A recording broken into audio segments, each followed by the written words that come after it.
Hello, everybody. It's Brennan, your lovable host. I am here recording partial narration. This is an excerpt from a show I do called the Magic Gathering Strat Podcast. And since it was about tiny leaders, I thought I would take this section and go ahead and make it available to those who might not be interested in the show. I hope you enjoy. Just want to put a little context to what you're about to see. Thank you. I believe that you can find competitive Magic in all price ranges. An interesting format which has the potential to be a budget format that I find very interesting is the new, Sam mentioned earlier, Tiny Leaders. It's the Commander variant, and we'll talk about that in just a second. I do want to talk about a deck in Tiny Leaders. I came up with this one. I based it off of some other decks utilizing Hanna, Ship's Navigator. This is actually one of the times in Magic where they had just a ton of story actually in the cards themselves. And I've always liked, they've always had stories, but this saga was really great. Invasion went deep on the story and the flavor. Oh, yeah. So I missed those days of Magic. So I mean, look at Hanna. She's got a damn laser coming out of her arm. Don't all ladies? Yeah, I hope so. I get confused. Have you seen a lady before, Sam? I'm married. No. Yeah. Okay, Hanna, Ship's Navigator. But first, what is Tiny Leaders Commander variant? It is a 50-card deck, including your Commander, Singleton, aside from basic lands, and those two cards. Yeah. All cards must have a converted mana cost of 4 or must not have. I gotta reword that. I don't like the way that's written. Anyway, they can cost 3 or less. That's it. CMC 3 or less. All cards must have the same color identity, just like in Commander. But you get a sideboard. Why? Because you start off with 25 life points, but it is a 1v1 heads-up format. It's not a tabletop kind of thing. You're just going one-on-one. And it's the same best of 3. You can sideboard just like a regular match. You learn more about it, Reddit/TinyLeaders. And the Tiny Leaders blogspot.ca is the official go-to place where you can look at what is banned, as verboten. Okay, can I ask a question before we go on? Yep. A couple. So there is a ban list? Yes, there is. Okay, so I haven't checked that out. And did they do the commander damage thing? Commander damage. I'd have to look. You know what? Okay. I think they do. I think it is. But, I mean, you're at 25. Commander does 21 damage. That's really only saving you 4 points. Yeah. Which link would have that stuff on it? I'll check it out while we're talking. tinyleaders.blogspot.ca. Blogspot one? Yep. Okay. Mm-hmm. I'm going to look it up. It there. Yeah, go look at that. The rise of Tiny Leaders is interesting because it seems very much supported by Wizards. Look at the clan leaders in Fate Reforged. They're all tiny. Right. And they're 3 mana. It's crazy. I think you're right. And this gets into the realm of conspiracy, but not really. Think about it this way. 50-card deck, 10-card sideboard. Making Clash packs, or, how they have the Speed versus Cunning, Garruk for Liliana. But if you had... Tiny Leaders is absolutely perfect for making those. You get 2 things. You get Commander people interested and the Clash Pack people interested. Ooh. Because you have two in one box. It is like the absolute most perfect Christmas time marketing thing. I mean, it seems tailor-made to it. They pretty much already do singletons in those Clash Packs. They rarely have more than 2 of a card. Yeah, normally it's some cheesy common that aren't very good, so... Mm-hmm. But instead of, this is my prediction, next year, instead of 5 commander, and I actually posted this on our website in one of the forums, is I predict they will have 5 tiny leader clash packs, and it's going to be something like Selesnya versus Rakdos, that kind of thing. It's going to have all kinds of variations therein. But that seems likely. Yeah, because you have 10 clans, 5 different clash packs of 2. So, hey. 10 clans? Or 10, what do you call them? I'm trying to think of how I have it out there. I'd have to go look. Oh. What are they? Because you have the 5, Selesnya, Azorius, Dimir, Guilds. and Rakdos. Guilds. There you go. Guilds. 5 or 10 guilds. So, let's talk quickly. Well, it's not really quickly. I'm going to go through the deck. But this deck I called the Pillow Fort of Doom. Let's look at her abilities. There's Hanna. That's the Judge promo. I need to get me one of those. 1 white, blue, tap, return target artifact or enchantment from your graveyard to your hand. Seems simple enough, but here's the deck. I'll just let this sink in for a little bit, but as you can tell, this deck right here is absolutely 100% not a budget deck. You may see a tiny little card called Tundra down there at the bottom. So here's the deck. Let's talk about it a little bit. First up, Drift of Phantasms. It is a blocker, but I'm more interested in the Transmute ability. However, if you need a blocker, there you have it. Trinket Mage, perennial favorite here on Magic Gathering Strat. Go get cards, artifacts of mana cost 1 or less. And Jace, baby Jace. This is a favorite in Tiny Leaders because he's a very powerful 3 mana cost Planeswalker. Yeah, he's pretty good for 3 mana. He probably works the format like all get out. I played him in that in the Time Walk deck. Yeah, he's great. He seems strong because one of the things you're doing is you want to draw a lot of cards. You want your opponent to draw a lot of cards. Not necessarily mill them out, although that would be a secondary win con. But you want to draw a lot of cards. How are you going to protect yourself? Cyclonic Rift. It's a 2 mana, but it can do the overload thing, which is super nice. Enlightened Tutor, when you're looking for an artifact or enchantment card, because the artifacts and enchantments are your protection and your win conditions. Forbid, because it has a buyback, and discard. So, you use Hanna's ability once you've discarded artifacts or enchantments to get them back. It's pretty nice. Muddle the Mixture, you can use it as a counter, but mostly it's a transmute. Mystical Tutor, again, you search for an instant or an interrupt, folks. Mana source sorcery card. There's been some rewording on Mystical Tutor. Fabricate. Search your library for an artifact, reveal it, put it into your hand. Very, very handy. Idyllic Tutor. Again, searching for enchantments. Merchant Scroll. Searching for instant or interrupt, but I'm pretty sure you're only going to find instants.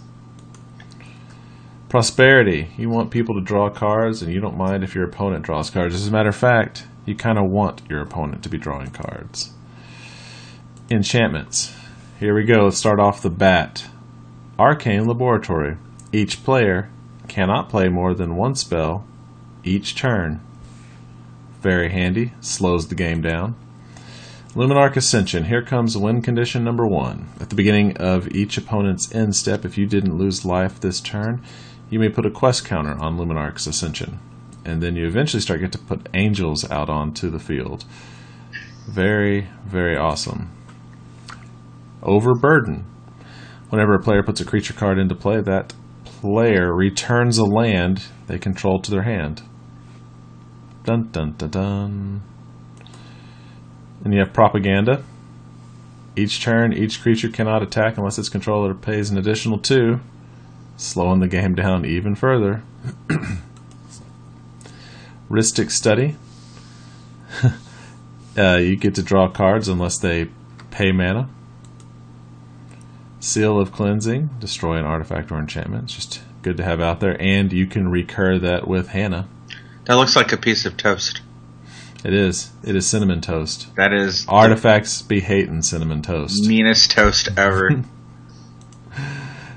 Now we have Solitary Confinement. This is a bizarre card, but it has a lot of interesting interactions. At the beginning of your upkeep, sacrifice Solitary Confinement unless you discard a card from your hand. Skip your draw step. OMG. You can't be the target of spells or abilities and prevent damage. You're going to have a lot of spells that are going to draw you cards. At some point during the game, you're probably not going to even need your draw step anymore. And being able to prevent all damage and having hexproof on yourself, or actually give yourself Shroud. It's pretty good. Standstill. There's a Sorin Standstill. I didn't even know this particular art existed for this card. Oh, who reads IDW comics? Come on. If a player casts a spell, you get to draw 3 cards. Then we have Anvil of Bogardan. Each player skips his or her discard phase, so you don't discard. During a draw phase, you draw an additional card and then choose and discard a card. Nice. It's the skipping the discard that's important. Azorius Signet does what it do. Claws of Gix. Okay. Keep this in your mind. 1, sacrifice a permanent, gain 1 life. 0. Seems very unassuming. Expedition map, go find the land you need. Howling Mine.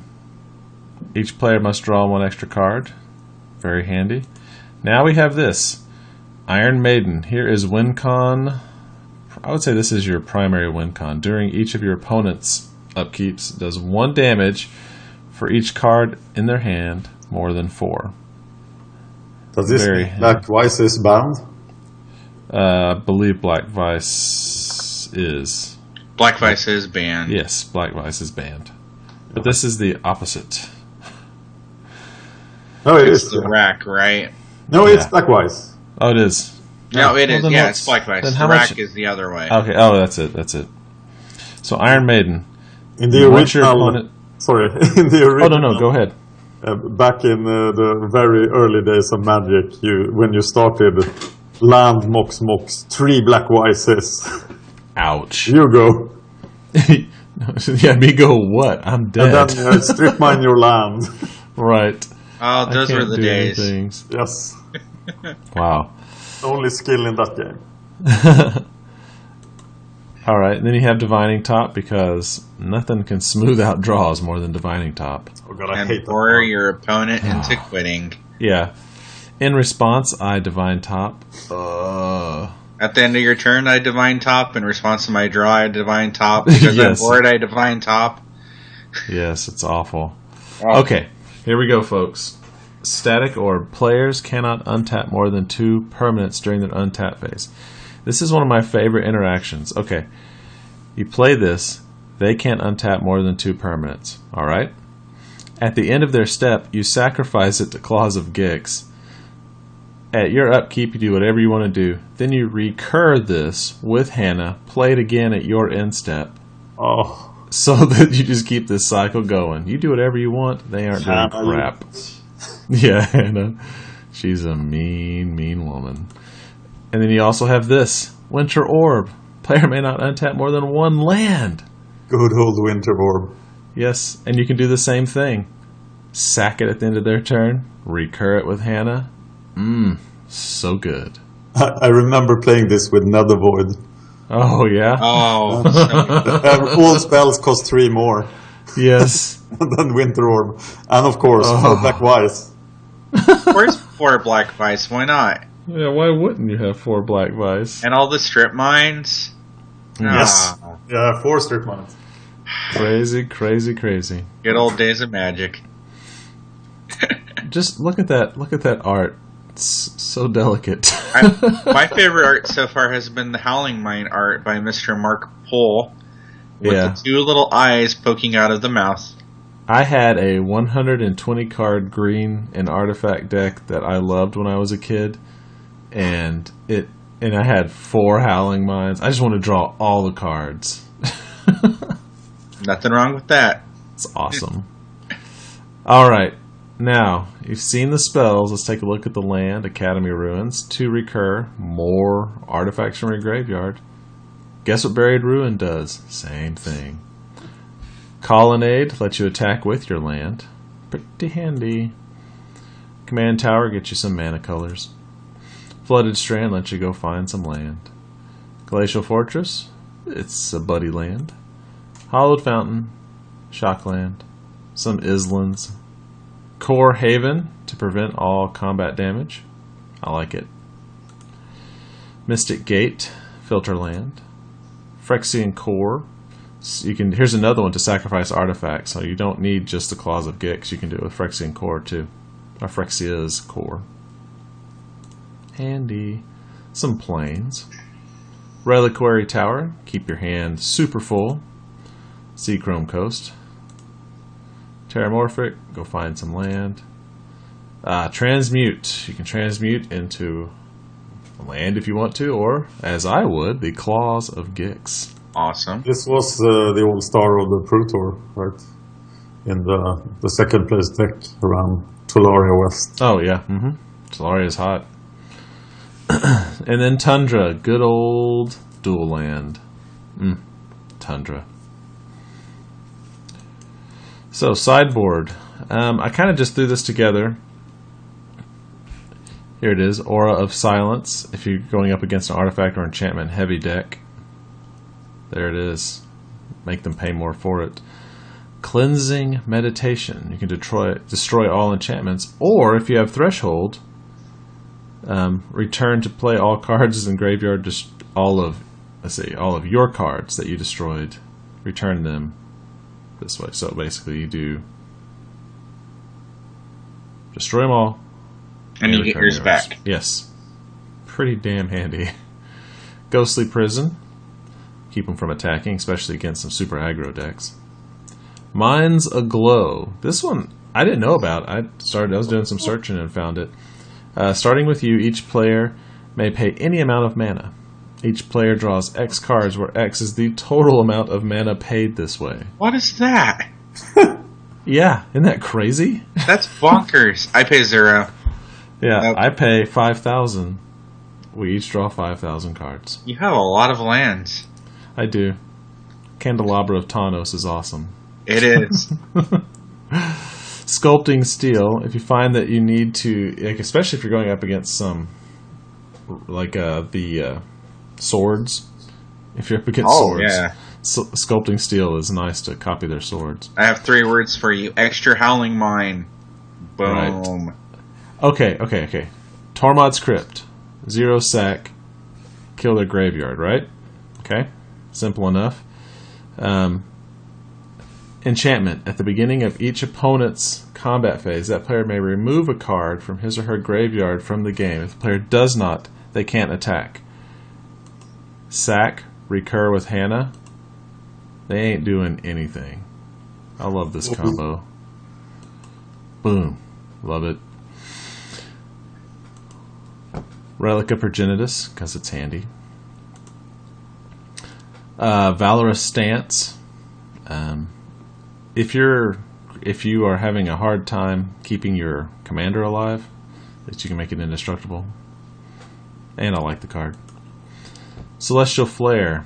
If you're going up against a Tron commander, this is a good one.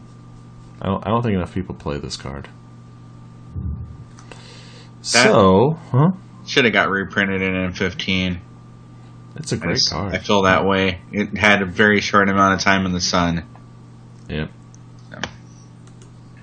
All right. Let's look at an opening hand. Command Tower. Plains. Mulligan. Flooded Strand. Yeah, Mulligan.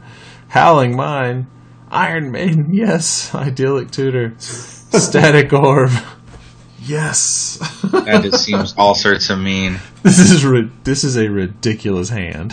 I mean, you can't really ask for a better setup. Turn 2 Howling Mine, turn 3 Iron Maiden, Static Orb. Yes. Where's the Relic Barrier? Relic Barrier? There wasn't one in the deck. Which you can use to turn off the artifacts. Where's the... How much was that one? How much does it cost to cast? 2. 2? Yeah. Well. So you can turn off Howling Mine for the opponent. Oh my god, yeah. Can turn off Static Orb, Winter Orb for you. I think they pretty much errated the orbs from that effect, though. Yeah, you can't. Yeah, you can't only tap. Howling Mine does it now. Oh no. Yeah, because it actually says as long as it is untapped. Okay. Yeah, they took away that thing. Yeah, it's a shame because Winter Orb was, amazing when you could just tap it. Yeah. That's hot. All right. Now let's look at the next 6. Muddle the Mixture. Wow. I swear I did a random generator on this hand. But it's so awesome. And then Tundra. Yay. I did white bordered Tundra because, seriously, I can't even pretend that I could afford a black bordered Tundra. You can have a black bordered Tundra for $10.60 on Magic Online. That's right. Magic Online. Yeah. The true budget format. Yes. Fabricate. Awesome. Mystical Tutor. Great. Expedition Map. Handy. Another Plains. Wow. I'm feeling pretty solid about this hand so far. But here's the problem, folks. Well, that's not the problem. The curve it's higher. It's geared more towards the 2 and 3 drop, which most of these decks are. Here's the problem. Currently, as configured, this deck is $410. There's some high dollar cards right there. That's not all the high dollar cards, but those are the big ones. So how can we make this a more budget-friendly deck? Steal the cards. Sorry. Yes, steal them. Buy as many gold bordered as you can get away with. There you go. Idyllic Tutor. I decided to go with long-term plans. You have so many ways to draw cards. It's very similar in that you can go look for a card, but you have to put it third from the top. But I still think that's fine. And it only costs $1 in paper. I think it's like 5 cents on Magic Online. Sensei's Divining Top. There is...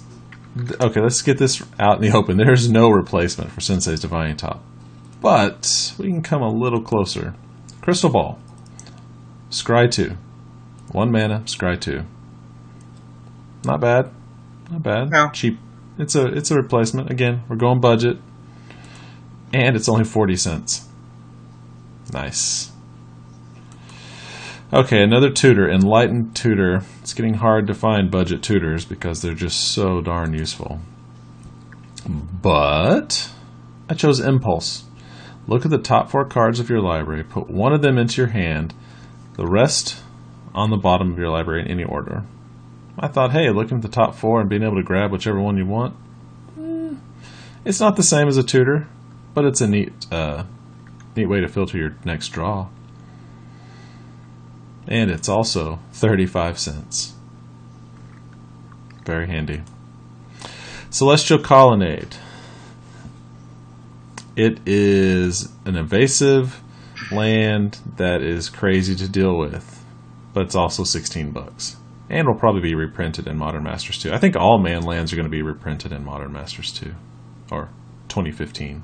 All the dual color ones? All the World Wake ones. Yeah, all the World Wake ones. That would be nice. Colonnade's good. Yes, it is.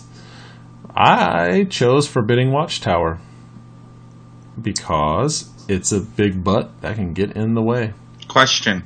Yes. Why that? Or why not Fairy Conclave? Because you're not attacking. This is not an aggressive deck. You're stopping. Wouldn't you be attacking with the Colonnade? Yeah, that was just that's a nice to have as a Not Colonnade as is so much necessary. better than this, so Colonnade can both attack and I defend. mean, Yeah. when I stop and think about it, you're winning with angels pretty much most of the time. So yeah, this is probably better. Yeah. And again, this is 35 cents as Yeah. opposed to $16. So, I chose to go for the block plan rather than the ability to attack and block. You could go Stalking Stones, I guess, but that is so expensive. Oh, it's so much to activate for. What is that? What's that Phyrexian? I think that costs too much. Never mind. Flooded Strand. Evolving Wilds. Is it the same? No. But it's going to do something pretty similar. And it's only 10 cents. So there you go. And us Pauper players love it. Yeah. It can also shuffle if you need to shuffle. Mystic Gate, Filter Land. Why not just go for the old bounce land there? Sorcery. Chancery. I always want to say Sorcery. So, not too bad, not too bad. Then we have, and it's only 30 cents as opposed to $17. Tundra, $180 card. Adhikar Wastes. Comes into play untapped, and you can get both color mana. And you can afford the black bordered ones. Yes, you can, but this white bordered is $2. I think we will see this card very soon in Standard. Oh yeah, I'm figuring with this. Oh, that new one they just announced, the last core set. They called it Origins. Yeah. Yeah, I like that. It looks pretty good, actually. I don't know why they didn't do that before. Instead of calling it an M set, just give it like a standalone story. Yep. I mean, they explained it that they want to use it as a launching point for like the next story arcs. Yeah, I thought they would because everybody's story is going to be different. I think it's the first step towards the Magic movie thing. Oh, Yes, it's setting up the movie. I'm not going to lie, I would go see that. I will. Yeah. Yeah. No. So anyway, we took $284 and budgeted it down to $4.50. That's what we do, people. Yes, this is the kind of thing we're talking about. But you're thinking, hey, Brennan, I want more budget. Can you cut any more meat off this bone? No. Sorry. Well, maybe. That's still, money. Let's talk about it. Okay. Solitary Confinement is a $5 card. It does all those things. Personal Sanctuary is a 10-cent card. It does give you hexproof, but it doesn't prevent all combat damage. Hallowed Fountain, replacing it with Tranquil Cove. Academy Ruins, replacing it with Halimar Depths. So yes, it doesn't do the same thing, but it does let you kind of look at the next 3 cards. Kor Haven, to prevent damage. Mystifying Maze also prevents a single damage. Very similar. I find that those are actually really, really similar. Wait a minute here. What was the total sum of the deck before this? The total sum was $410. Yeah, and when we did the initial budget cuts. Oh, I took that out because it fluctuated so much. Okay. But the total was right around $130. Okay, what was the 450? That's total with that's with everything in it. That was the fully fancy. The $4.50 are just the total cost of the those cards on the okay, then I'm That's following you. Okay. Yeah. So now, after we take off these, we end up with $88.50. Okay, folks, here's what I'll do. I will put the non-budget list out there, and I will put the budget list out there, and you can choose whichever one you like. But I think you'll have a lot of fun no matter which one you choose. You may alienate friends because you're essentially going to stop your buddy from doing anything.